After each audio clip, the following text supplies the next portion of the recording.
I grew up in a very liberal-minded Christian church, a United Church. We had this very liberal minister who had a wife who was a creative dance lady and would do interpretive dance of Bible stories in the church, like very hippie. But, you know, very warm feelings. I don't have, a lot of atheists have that, like, you know, oh my God, I'm so mad about, you know, how I was raised in the church. No, man, I had a great time as a kid in the church, which is weird. My parents always encouraged us to question whatever we believed, but it was that sort of, oh, of course, question that. The answer's in the Bible. And so you just sort of, you know, accept it as writ. High school was what originally brought question, and it was questions around experiences I had in the church that didn't seem to fit what the model of Christ would be. I'm one of those people that likes to share, likes to converse and have interesting conversations. And when I was a Christian, I would have those conversations with people where I would be like, ah, well, God said, and you know, all that kind of garbage.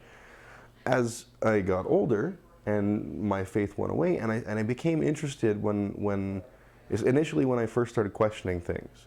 And later as I started to accept my atheism and, you know, looking into the science behind the world we live in. And I'm by no means a scientist, but the science is fascinating, and I find it amazing. And I'll be sitting with a friend having a conversation, and you know, they'll say, well, when God invented us in a laboratory 4,000 years ago, and I go, what? No, wait, you know, let me explain to you how this, and I got really passionate about it. And that resulted in some seriously heated conversations with friends of mine, and my own frustration, because I wanted to say, I know where you're coming from, I've been there. I understand that feeling that, no, this is true, because it's written down 2,000 years ago by shepherds, so it's clearly true. Forget your proof of science garbage. But you know what? You're wrong, and I can help you see that. And a frustration developed with that. And a lot of my more angry, anti-theistic kind of, you know, comments and stuff come out of that anger, which I still possess. The anti-religious tone that I sometimes get really does come from frustration. It comes from my really disliking when people lie to one another. And you know, I firmly believe that there are priests out there who are good people, who genuinely believe, priests or ministers or whatever, but I also believe there's a large number of people that are in on the gag, and that they know that this is just a business.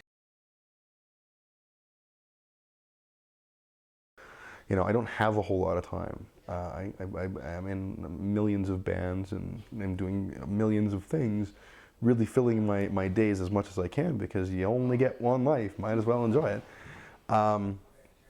So yeah, if it was a long and arduous process, I wouldn't do it, but I get a whole lot of joy from doing it, especially the conversations that erupt from it. And it allows me to, you know, this outlet, and it, you know, I just love it. I love it. In terms of you know, books that you're going to hand someone to make them deconvert, the best one is the Bible.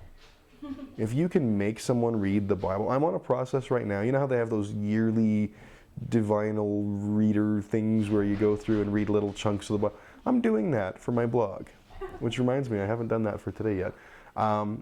In a year, I will have read the Bible, and I will be able to say, no, I've read that dark, evil book from cover to cover. The Bible is so funny because you know, people really look at it like it's a self-help book. You know, but if Tony Robbins wrote a book that said, you know, go out there and feel good about yourself, and you know, get the job done, you can do it, and I believe in you, Tony Robbins believes in you. Oh, and if anyone crosses you, murder everyone in your path to make it better. People would go, oh, it's a pretty good what? Oh, it's a crap book. Tony Robbins, you're an idiot. Right? But with the Bible, it was like, yeah, I love the way God sends his avenging wrath down on people. Ooh, screw you, Sodom.